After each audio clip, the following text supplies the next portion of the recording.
So the summer season is pretty much finished, and a number of you have been posting on the blog, complaining, to be honest, about my lack of responses to your responses to my posts. Now, in my defense, I've been running around the country doing this Hansel short film relay, which is all finished, went very well, thanks for asking, but I am aware that your homework needs marking, so let's start with your responses to my blog about summer blockbusters. I essentially asked you to tell me the best and worst summer blockbusters that come to mind for you. Loads and loads of responses to this. It's very interesting that Back to the Future came up time and time again as an enduring favourite. I was surprised by just how many people chose Back to the Future. Also, and perhaps unsurprisingly, Dark Knight and Inception regularly turned up as examples of movies that are great summer blockbusters. And pretty much everything by Michael Bay turned up as an example of wretched summer blockbusters. Now, I understand, obviously, if you're coming to the Kermode Uncut blog, then there may be a self-selection involved there. But here's a typical entry. This from Robert. Best, how about Christopher Nolan's Batman trilogy, or the already mentioned Inception? Worst, anything by Michael Bay. There was loads of them, and I don't disagree with any of them. Unsurprisingly, science fiction movies turned up time and time again. Loads of people mentioned the Star Wars trilogy, both as best and worst of the blockbusters.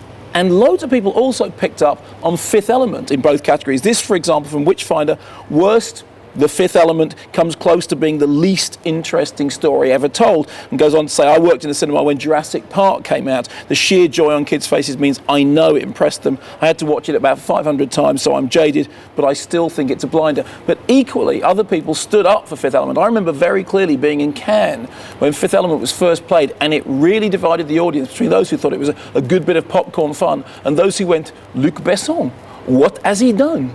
There was also a huge outpouring of nostalgic affection for Raiders of the Lost Ark, and a pretty much equal outpouring of contempt for Indiana Jones 4. This came from Stephen A.J. Best, Raiders of the Lost Ark.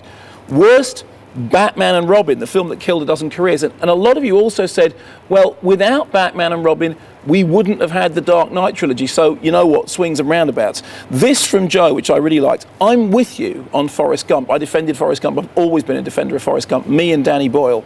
A much more interesting movie than people give it credit for. It's a shame that the conservative right of America have been able to slap their greasy hands all over it. I completely agree with that. Just because the American right co-opted the movie doesn't mean it's theirs. Now, here's something I didn't expect from Constantine88. Any chance of laying off Waterworld? Looking back, is it not nice to see a studio take a big risk on something that wasn't originally a comic book, with a minimum of CGI and a shoot as ambitious and grueling as Fitzcarraldo? Will this ever happen again?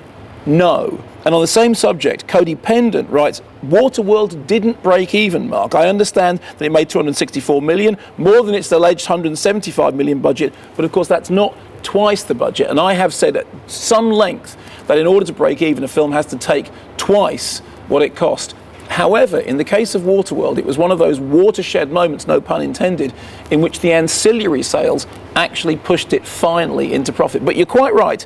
Technically, it's not a blockbuster. But will I lay off it? Kevin Costner is a fish. Now, this I really loved from Travis Bickle, who's posted here several times. Best, I know this is a thoroughly pretentious route to take. Never stopped me. But you didn't say they had to be in the English language. No, I didn't. So I'm putting forward Akira Kurosawa's Ran. It had a big budget, at least by the look of it. It's made a fair bit back, and it was released on the 1st of June. And I think that's a great choice, and I will give you that. If that doesn't count, E.T., Gremlins, Aliens, or Jaws. Worst, Revenge of the Sith, Pirates 3, or, surprise, surprise, Transformers 2, just because they sum up everything that can go wrong when money is the sole aim. Finally, 2 entries on a subject which is very, very close to my heart, and thanks very much to both contributors for sending this in. This from Squidgy Goat. Can I have Scott Pilgrim versus the World as my best, despite the box office failure? It's one of my very favourite films. It's spectacular and heartfelt and funny and just generally wonderful. The problem is that it seemed to fall between the cracks and not to appeal to that wide an audience, even if those like me who did get it felt compelled to go again and again and again and again. And this is echoed by Crazy Blue. Best, Scott Pilgrim versus the World. The film was everything I wanted, and I'm also not surprised that it did not do well at the box office. See, I understand exactly what you mean.